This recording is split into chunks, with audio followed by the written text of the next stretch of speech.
في البداية ما كنتش عارفة إن الماضي هيفضل يطاردني عمري كله. والحكاية ابتدت يوم ما علي ابني دخل الكلية، ورجع أول يوم وهو بيضحك ويقول لي إن في دكتورة اسمها مريم أحمد صلاح الجبري على نفس اسم باباه. ساعتها كنت هتجنن. معقول بعد العمر ده كله ممكن علي يقابلها؟ وطلبت منه تاني يوم يروح للدكتورة ويسألها هي من عيلة الجبري. وساعتها علي رفض، لكني حلفته بغلاوتي عنده، وأنا عارفة إن علي بيحبني أكتر من أي حاجة في الدنيا. وفعلا راح علي وسألها، ورجع وهو متضايق جدا وقال لي بغضب: ازاي تخليني اتحط في موقف زي ده؟ وكمان هي قالت لي اقولك انها مريم بنت ليلى، وقالت لي اياك تحضر لي اي محاضرات طول السنة. وسألني مين ليلى دي يا ماما، ومريم دي مين؟ ارجوك قوليلي. كنت واقفة حاسة ان الدنيا بتلف بيا، مش عارفة اعمل ايه ولا اقول له ايه، لكن ما كانش ينفع ما اقولش ان مريم اخته. وفعلا قلت له. ساعتها كان علي في حيرة، كان عايز يعرف ازاي هي اخته ومين ليلى، لكن ما قدرتش اقول له اي حاجة تاني، وقلت له هتعرف في الوقت المناسب. لكن علي كان رده عليا اقوى، قال لي كل حاجة في الوقت المناسب؟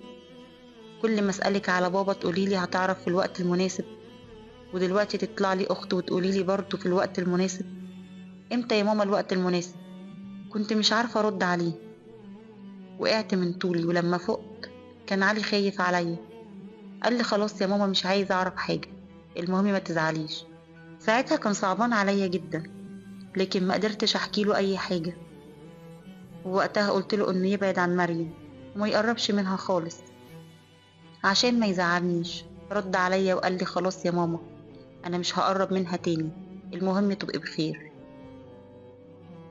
اما مريم روحت البيت لقت امها ليلى. ليلى كانت ست جميلة وقوية جدا.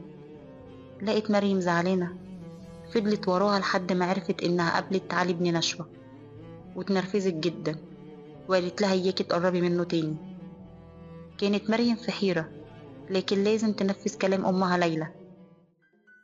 عدى اليوم، وتاني يوم علي كان في الكلية، وجه وقت محاضرة الدكتورة مريم أخته. قام بسرعة علي يخرج، لكن مريم نادته في وسط الطلبة وقالت له أنا قلت لك مش عايزة أشوفك في المحاضرات. رد عليها وقال لها يا دكتور أنا كنت خارج. اتنرفزت مريم وهي بتشخط في علي، فوقعت على سلم المدرج على دماغها. جري علي عليها وشالها، وخدها بعربية صاحبه وجري بيها على المستشفى. وبعد شوية خرج الدكتور وقال إنها محتاجة نقل دم، وسأل في حد من قرايبها. رد علي إنها أخته. صاحب علي وبنتين من الكلية استغربوا، وبعد شوية جاب علي التليفون وحاول يفتحه ببصمة ايديها. اتصل بمامتها، وبعد ساعة جت ليلى ام مريم ودخلت بسرعة تطمن عليها. ومشوا الطلاب واتبقى علي، وساعتها كانت ليلى واقفة لوحدها، وفضلت تشكر علي على وجوده، وطلبت منه ان يمشي وهي واقفة. مرضيش علي يمشي. دخلت ليلى لمريم وعرفت من الدكتور انها احتاجت نقل دم، وخدوه من اخوها. ساعتها ليلى استغربت وخرجت سألت علي هو مين كان مع مريم. فهم علي وقال لها كان في طلبة كتير بس مشوا. سكتت وخرج الدكتور وقال هي الحمد لله ممكن تروح وتتابعوها في البيت. عندها التواء في كاحل رجلها اليمين، وهتلاقوها مش مركزة شوية من آثار الخط، ممكن تروحوا بيها. خرج الدكتور وخرجت ليلى وقالت لعلي ممكن تروح، أنا هاخدها بالتاكسي ونروح. أصر علي على إنه يروحها، وفعلا دخل شال مريم وخدها وروحها البيت. وبعد ما دخلها على السرير وخرج، وهو خارج وهو خارج وقفت ليلى وقالت له أنا معرفش اسمك. علي ارتبك وقال لها اسمي علي. ابتدى وش ليلى يتغير. اسمك علي ايه بالكامل؟ كان علي في ربكة جامدة، بس رد عليها علي أحمد صلاح الجبري. وش ليلى اتغير وقالت له بعصبية اطلع بره، وإياك تقرب مني أو من بنتي تاني، انت وامك جراد وإياك أشوفك تاني.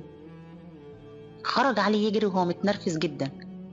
ساعتها خرجت مريم من الأوضة وبصت لها وقالت لها يا ماما هو ملوش ذنب، من غيره كنت هموت. ردت ليلى وقالت لها يعني كنت فايقة دلوقتي؟ قالت لها اه كنت فايقة، بس ما كنتش عايزة احرجه، انا بهدلته قدام الطلاب كلهم، لكن هو لما وقعت جري عليا وانقذ حياتي. اتنرفزت ليلى وقالت لها طبعا ابن نشوة لف دماغك، هي وابنها عايزين ياخدوكي مني. ردت مريم وقالت لها يا ماما علي ملوش ذنب. بصت لها ليلى وهي غضبانة وسابتها ودخلت أوضتها. رجع علي على البيت. أول ما دخل كان علي باين عليه الزعل. قال لي عرفت منين؟ قلت له سألت صاحبك وحكالي اللي حصل. رد عليا وقال لي مين ليلى؟ وليه طردتني وكلمتني بالغضب ده أول ما عرفت إن أنا علي ابن أحمد صلاح الجبري؟ قلت له ابعد عنهم، ابعد وخلاص، وسبته وأنا بعيط ومش عارفة أحكي له أي حاجة. عدى أسبوعين وكان علي بيروح الكلية وبيبعت بنت تطمن على مريم، وكان خايف يقولي إنه بيطمن عليها. لحد ما في يوم رجعت مريم وشافها عليه فدور وشه ومشي. نادت عليه مريم وخدته قعدته في كافيتيريا الكلية وقالت له هي هادية ومكسوفة أنا متشكرة إنك أنقذت حياتي. كان علي مبسوط جدا وقال لها الحمد لله، أنا بس شاورت له مريم بإيديها وقالت له مش عايزة نتكلم في أي حاجة، وعشان خاطري ولو ليا خاطر عندك ابعد عني خالص وما تحاولش تقرب مني بأي شكل. وقامت ومشيت. وفضل علي يبص لها بزعل، وفضل فترة كل ما يجي ميعاد محاضرتها يخرج قبل ما تيجي. وفي يوم دخلت ليلى على مريم الأوضة وقالت لها طبعا ابتديتي تتعاطفي معاه، لكن لازم تعرفي إن علي وأمه سبب ضياع حياتنا كلها. ساعتها ليلى قدرت تخلي مريم قلبها يجمد تاني على علي. وتاني يوم دخلت المدرج وشافت علي ونادته وقالت له اسبقني على مكتب العميد. علي كان مستغرب من أسلوبها ورد فعلها. رجعت بتتكلم بشدة تاني ووقفت قدام عميد الكلية وقالت له إن الولد ده بيكلمني بأسلوب غير مهذب وكان سبب إني وقعت من المدرج. سأله العميد انت اسمك ايه؟ رد وقال له علي. وفجأة اتفتح الباب ودخل راجل وكمل الاسم وقال له علي أحمد صلاح الجبري، أخو الدكتورة مريم أحمد صلاح الجبري.